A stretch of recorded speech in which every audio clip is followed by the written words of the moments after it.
All right, let's talk about the world of entrepreneurship. It's a journey that can feel, a little mysterious, maybe super risky, or even something reserved for a special kind of person. But is that really the case? Today, we're going to pull back the curtain and break down that entire path, from the very first spark of an idea all the way to building something that actually lasts. So, let's dive in.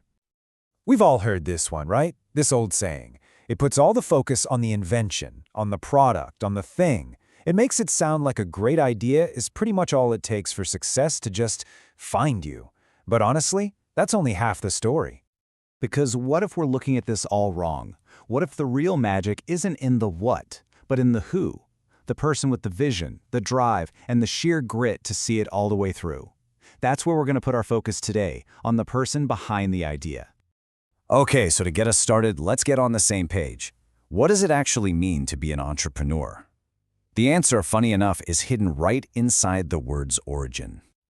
The word itself comes from this French verb, entreprendre, which literally just means to undertake. And I love that. It's not about being some kind of magical genius. It's about undertaking a challenge. It's such an active, powerful word, and it perfectly captures that spirit of taking a big leap and building something from scratch, often with some pretty serious risks involved. So, does that mean every single person who owns a business is an entrepreneur? Well, not quite. See, a traditional business owner might operate an existing model, like, say, running a local convenience store. But an entrepreneur, they're the ones who really go out on a limb. It's that initiative, that willingness to take a risk that really defines them, not just the fact that they own a business. So if you're going to undertake that kind of risk, what does it take? Well, it really requires a specific way of thinking. This isn't about what you have in the bank, it's all about how you see the world.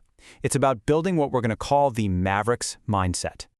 We can really boil this mindset down to 3 crucial pillars. But don't think of these as traits you're either born with or you're not. Think of them more like skills you can actually develop. First up is ingenuity. That's about seeing things differently. Then, organization, making order out of total chaos. And finally, persistence, which is just that raw determination to keep pushing forward. And the thing is, each one of these fuels the others. Now, this is where it gets really interesting. What is ingenuity? It's not just about making a slightly better version of something. Take Brownie Wise. Tupperware was basically just a plastic box, but she completely revolutionized the way it was sold. She invented the Tupperware party. That sales method was arguably even more innovative than the product itself. Now that is ingenuity. Next up, organization. You know, an idea without any structure is, well, it's just a daydream, right? An entrepreneur has to be the master of their own universe. That means organizing everything from their schedule and budget to the constant flood of ideas bouncing around in their own head. If you're disorganized, your brilliant idea has very little chance of ever becoming a reality. And finally, you have to be absolutely relentless about learning. Your knowledge is your most powerful asset. You've got to read, you've got to follow what's happening in your industry, and, this is a big one, you have to learn from your own mistakes. Because even if a venture doesn't work out, you still walk away with experience and a whole network of contacts. And that stuff is pure gold for the next time around. Speaking of failure and persistence, let's look at some real-world examples. The stories of the true titans of industry aren't just about their incredible successes. They're really defined by the deep valleys they had to climb out of to get there. The path of an entrepreneur is almost never a straight line from A to B. It is messy. It's full of detours and dead ends. And there's probably no better example of this than the man who completely changed modern manufacturing, Henry Ford. Just look at this. This slide says it all. Ford didn't just have one little setback. He had 2 complete company failures before he finally cracked the code. He started the Detroit Automobile Company in 1899. It went under. Then he started the Henry Ford Company in 1901. That failed too. It wasn't until his 3rd try in 1903 that the Ford Motor Company was born. Now that is persistence. So persistence is one thing, but what about conviction? That deep belief in your vision, even when some very powerful people are telling you to just take the money and run. And that brings us to a more modern story. Just take a look at that number. $1 billion. Seriously, imagine someone puts a check for that amount on your desk. For pretty much all of us, that's an offer you just can't refuse.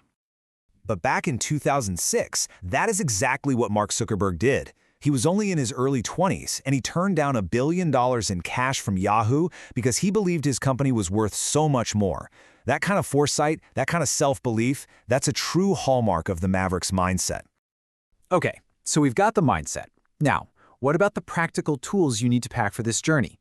Let's talk about the essentials that'll help you navigate all those challenges that are bound to pop up. A huge one is market research, and this is a classic cautionary tale. Chevrolet launched their car, the Nova, in Latin America, and sales were just awful. They couldn't figure out why, until someone finally pointed out that in Spanish, Nova literally means it doesn't go. Not exactly the best slogan for a car, right? You have to know your market.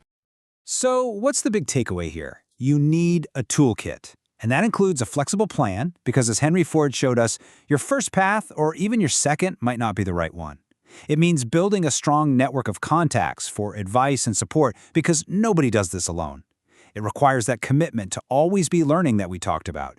And, as the Chevy Nova story proves, it absolutely demands a deep, deep understanding of your customer.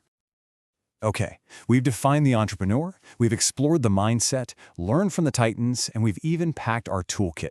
So what does this all mean for you? Where does your story begin?